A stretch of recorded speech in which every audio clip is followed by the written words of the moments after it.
Poppin' gang. Hope everybody here. Hope y'all got it. This is Smoking with Peso. Cue the intro.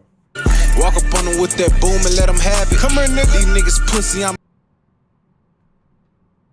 So I ain't gonna lie. Disturbing last footages of missing people.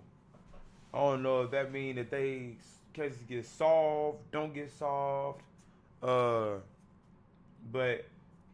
here go the list of missing people, man. Remember to like, share, subscribe, comment, ring that bell so you got post notifications.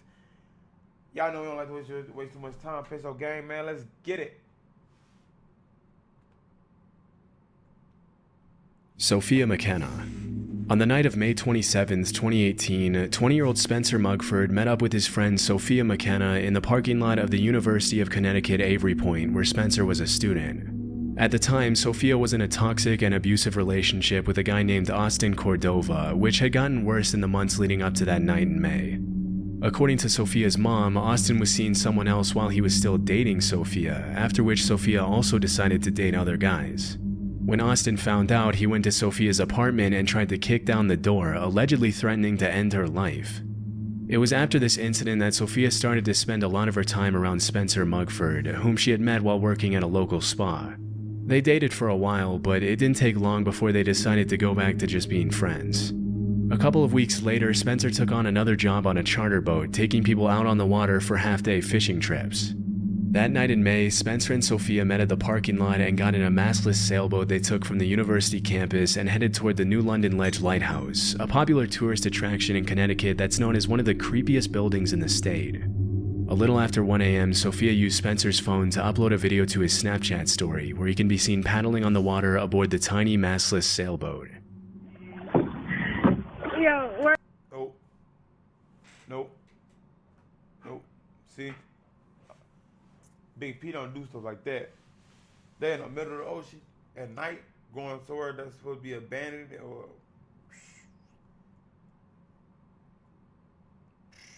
Man, please. Check it out. I would never. You hear me? I would never,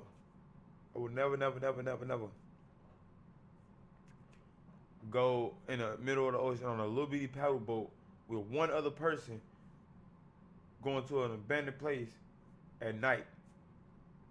I don't care how much I trust you. I don't. We're out here in the ocean with us. That is the land. Like, we still have to get to there. Wait, where? Oh, we're almost there. In the video, Sophia points the phone to the shore and jokingly emphasizes how long they still have left to get to the lighthouse, and the two friends seem in pretty good spirits as they travel toward the lighthouse. A few minutes later, at around 2 a.m., after finally arriving at the New London Ledge Lighthouse, Spencer posted a picture of Sophia in front of a no trespassing sign to his Snapchat. That was the last time either of them was ever seen again. The next day, Austin reached out to Sophia's mother, Michelle, and said that he was worried because he hadn't heard from her, though they had plans to go shopping. That's when Michelle realized she had a bunch of missed calls from an unknown number from 2:05 a.m. to 2:09 a.m. the previous evening. And when she called the unknown number back, she realized it was Spencer's cell phone. Fearing the worst, Michelle reported her daughter missing, and at around 6 p.m. that same day, the Coast Guard launched an official search, during which they found Sophia's car parked at the Yukon parking lot with her phone still inside, which would explain why she used Spencer's phone to call her mother the evening prior. But why she call her mama though? Like, and then like she was calling back to back to back. 2:05 a.m., 2:06 a.m., 2:07 a.m., 2:08, 2:08, 2:09. Like she was calling back to back to back to back to back to back to back to back. Like she was calling like something was urgent. Something was urgently wrong. So I'm guessing if dude didn't hurt her, you know what I'm saying? Okay, check it out. Hear me out. If dude didn't hurt her, right? He's already dead. You know what I'm saying? He's already gone. By the time she's making these phone calls, he's already gone. Coast Guard also. Or she was using his phone, he tried to get on something, she tried to run. But I don't see him letting her call 1, 2, 3, 4, 5, 6, 7 times. Nah. Also found Spencer's shirt tied to a boat cleat on the dock of the New London Ledge Lighthouse, which meant that he had probably used his shirt to dock the sailboat, except the sailboat was no longer there. While all of this was happening, Austin and his dad decided to start their own private search for Sophia and Spencer, and as they were flying over the water, they spotted the Yukon sailboat flipped upside down near Truman's Beach on the north shore of Long Island, around 13 miles from the lighthouse. Strangely, they found a series of unidentified fingerprints on the sailboat which were never analyzed. On May 28th, just one day after the disappearance, the Coast Guard suspended the search due to the harsh weather, with plans to relaunch the search if they found or heard anything new that could help them track down the missing two. On June 8th, 11 days after the disappearance, Spencer's body was found floating in the ocean by a fisherman, pretty much in the opposite direction from the sailboat that Austin and his father had found a few days earlier. So yeah, like I said before, he didn't do nothing to her. Somebody did something to them. I mean, or he did something to her to try to get away. And flipped the sailboat. Trying to get away. You never know, it could have been him trying to call her mama. You never know, you know what I'm saying? We would never know, obviously, because they both, one of them was missing, one was found, you know what I'm saying, unalive, so we would never know, but what's up with that not getting processed, though? What's up with that? Earlier, both alcohol and THC were found in Spencer's system. Even though the official cause of death was labeled as accidental drowning with no signs of human-induced trauma, it didn't take long for people to start coming up with some dark theories as to why Spencer had drowned while Sophia's body hadn't been found. On July 22, 2018, the Facebook group Finding Sophia McKenna was formed, where people came together to try to piece the puzzle of Sophia's disappearance. Although the cause of Spencer's death was pretty clear, it seemed strange to a lot of people that the search had been called off so quickly, and that Spencer's phone records were never released. It also seemed a little suspicious that the fingerprints on the sailboat hadn't been analyzed, and that Sophia hadn't called 911 on the night of the disappearance, even though she clearly needed help. The heap of unanswered questions made a lot of people point fingers at Austin, alleging that he had somehow murdered Spencer and later took Sophia to another location before murdering her as well.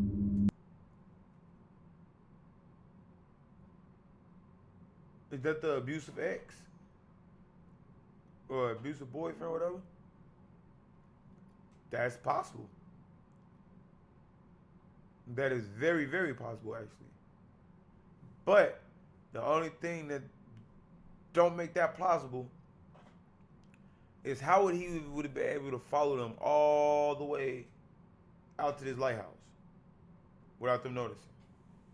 Oh, yeah, I get it. It was dark. I get it. But if he had a motorized boat, they'd hear the motor in the water. If he had a paddle like them, if you go back in his video, you can hear they paddle, clear as day. Pew, pew, pew, in the water. So you will hear the paddle if he was in the paddle boat. So if it was him, hypothetically, let's just say it was, how was he able to follow them all the way out there? And then, you know what I'm saying? That don't make sense. Nope, I don't think that worked. As of August 2024, there isn't much evidence to support this theory, and even Sophia's mother claims she never believed Austin was responsible despite their troubled relationship. Based on the information that surfaced during the investigation, it's very likely that the sailboat became untied and started floating away at some point in the night, and that Spencer may have drowned trying to bring it back to the dock. But what happened after this is anyone's guess. One of the most popular theories that spread online was that after Spencer drowned, Sophia was left alone at the lighthouse screaming for help. According to this theory, a lone boater may have stopped to offer help and then kidnapped Sophia to either murder her or sell her to traffickers. This is a pretty unlikely theory, especially because the chances of another boater going out to the lighthouse so late in the night are pretty slim, but there's no definitive evidence to prove this isn't what happened. Another theory that was thrown around on TikTok and Facebook was that Spencer and Sophia had allegedly gotten into an argument at the lighthouse, which led to both of their deaths. However, to me this is even more unlikely than the lone boater theory, as the two appeared to be really good friends and didn't have a history of violence. I mean, if you look at the Snapchat video that was uploaded to Spencer's story just a few minutes before the calls took place, it's pretty clear that they enjoy each other's presence, and something very unexpected would have had to have happened to result in such a tragic accident. As of today, the exact cause of Sophia's disappearance is still unknown, though the cops and Sophia's family now fully believe that Spencer drowned while trying to bring back the sailboat, and Sophia probably didn't want to call 911 out of fear of getting in trouble for trespassing. It's impossible to know if she drowned while trying to rescue her friend, if she fell into the water by accident, or if something else happened to her while she was alone at the lighthouse. Nancy Ng. Well, one thing we can say on that before we move on to the next one is he definitely didn't get ate by sharks. Him or her. Because if she did, he did. And they found his body. They ain't saying nothing about missing parts or just a floating body. So y'all, with this story, drop it in the comments what y'all think happened with that one. That was my opinion, though. My opinion was, I don't know. I got like 3 different theories on what could have happened. So, and I ain't gonna exile the abusive ex-boyfriend yet. Not yet. In October 2023, a group of 12 Americans traveled to Guatemala for a... Actually, we're gonna cut it right there. Every story, all these stories gonna be a different reaction video. How y'all feel about that? So we gonna go back to where I say Nancy. We're gonna call her NG. I think he said her name was Grace. I don't know. But I think that's somebody like a celebrity or something I'm thinking about. So yeah. So basically that's it for this video. Make sure you like, share, subscribe, comment, and ring that bell if you made it this far. And if you did make it this far, I appreciate it. Make sure you subscribe, man. As y'all can see, we still rocking the merch. So yeah. This is how we gonna do this with this type of video. We gonna chop it up, and so on. Move forward with that. So yeah, I'm a little sick. It's cold, man. It's wintertime now. I don't know. It's fall, man. It's fall. Peso, it's fall. No, it ain't, bro. It's winter, bro. It's cold. My heat been on since the beginning of November. I don't know about y'all. I don't know where y'all live, but I'm in the Midwest. It's cold. You know what I'm saying? I mean, we got our warm days, but it's cold, man. But nah, back on topic. I was skeptical on how I wanted to do this. I didn't know if I wanted to run like this or run it, you know what I'm saying? But this time I'm running like every story gonna be a different video. But once again, make sure you like, share, subscribe, comment, ring that bell for all post notifications. And Peso gang, we made it through another video. We done. We out. And I'll see y'all on the next one. You did!